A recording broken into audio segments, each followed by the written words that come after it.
Rimas y leyendas. Gustavo Adolfo Bécquer. La creación. Poema indio.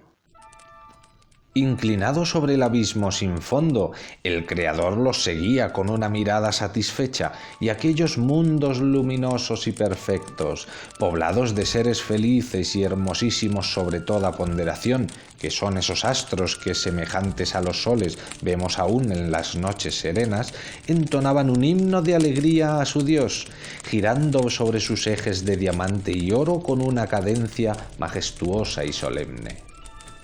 Los pequeñuelos Grandharvas, sin atreverse ni aún a respirar, se miraban espantados entre sí, llenos de estupor y miedo ante aquel espectáculo grandioso.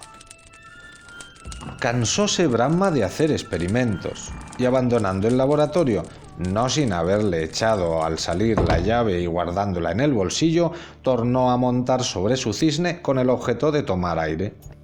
Pero ¿cuál no sería su preocupación cuando él, que todo lo ve y todo lo sabe, no advirtió que, abstraído en sus ideas, había echado la llave en falso? No le pasó lo mismo a la inquieta turba de rapaces que, notando el descuido, le siguieron a larga distancia con la vista, y cuando se creyeron solos, uno empuja poquito a poco la puerta, este asoma la cabeza, aquel adelanta un pie e invaden todos, por fin, el laboratorio, tardando muy poco en encontrarse en él como en su casa. Pintar la escena que entonces se verificó en aquel recinto sería imposible. Primeramente, examinaron todos los objetos con el mayor asombro. Luego se atrevieron a tocarlos y al fin terminaron por no dejar títere con cabeza. Echaron pergaminos a la lumbre para que sirvieran de pasto a las llamas, destaparon las redomas, no sin quebrar algunas, removieron las vasijas derramando su contenido y después de oler, probar y revolverlo todo, los unos se colgaban de los soles y estrellas aún no concluidos y pendientes de las bóvedas para secarse. Los otros se subían por las osamentas de los gigantescos animales, cuyas formas no habían agradado al Señor. Y arrancaron las hojas de los libros para hacer mitras de papel y se colocaron los compases entre las piernas a guisa de caballo y rompieron las varas de virtudes misteriosas alanceándose con ellas. Por último, cansados de enredar, decidieron hacer un mundo tal y como lo habían visto hacer. Aquí comenzó el gran bullicio, la confusión y las carcajadas. La marmita estaba candente. Llegó el uno, vertió un líquido en ella y se levantó una columna de humo. Luego vino otro, arrojó sobre aquel un elixir misterioso que contenía una redoma, con la que llegó casi sin aliento hasta el borde del receptáculo. Tan grande era la vasija y tan rapazuelo su conductor. A cada nuevo ingrediente que arrojaban en la marmita se elevaban en su fondo llamaradas azules y rojas que saludaba a la alegre muchedumbre con gritos de júbilo y risotadas interminables.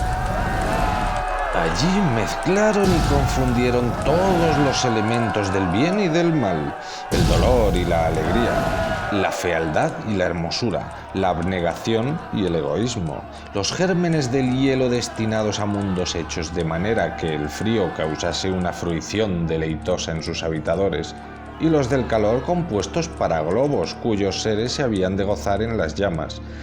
Y revolvieron los principios de la divinidad, el espíritu con la grosera materia, la arcilla y el fango, confundiendo en un mismo brebaje la impotencia y los deseos, la grandeza y la pequeñez, la vida y la muerte.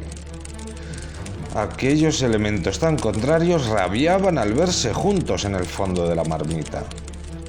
Hecha la operación, uno de ellos se arrancó una pluma de las alas, le cortó las barbas con los dientes y, mojando lo restante en el líquido, fue a inclinarse sobre el abismo sin fondo y sopló, y apareció un mundo deforme, raquítico, oscuro, aplastado por los polos, que volteaba de medio ganchete, con montañas de nieve y arenales encendidos, con fuego en las entrañas y océanos en la superficie, con una humanidad frágil y presuntuosa, con aspiraciones de Dios y flaquezas de barro. El principio de muerte, destruyendo cuanto existe, y el principio de vida, con conatos de eternidad, reconstruyéndolo con sus mismos despojos. Un mundo disparatado, absurdo, inconcebible.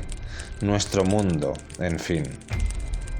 Los chiquillos que lo habían formado, al mirarle rodar en el vacío de un modo tan grotesco, lo saludaron con una inmensa carcajada que resonó en los 8 círculos del Edén. Brahma, al escuchar aquel ruido, volvió en sí y vio cuanto pasaba, y lo comprendió todo. La indignación llameó en sus pupilas, su airado acento atronó al cielo y amedrantó a la turba de muchachos que huyó sobrecogida y dispersa a puntapiés, y ya tenía levantada la mano sobre aquella deforme creación para destruirla.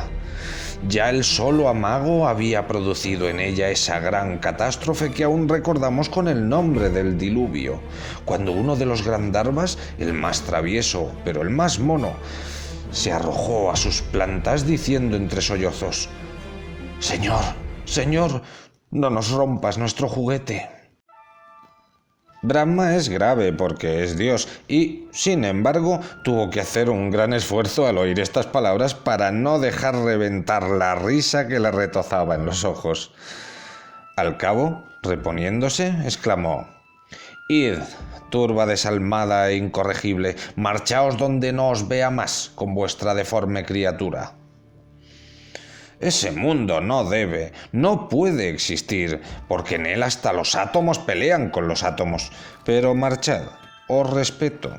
Mi esperanza es que en poder vuestro no durará mucho», dijo Brahma, y los chiquillos, dándose empellones y riéndose descompasadamente y arrojando gritos descomunales, se lanzaron en pos de nuestro globo, y este le da por aquí, el otro le hurga por allá. Desde entonces ruedan con él por el ciclo, para asombro de los otros mundos y desesperación de sus habitantes. Por fortuna nuestra, Brahma lo dijo, y sucederá así. Nada hay más delicado ni más temible que las manos de los chiquillos. En ellas el juguete no puede durar mucho.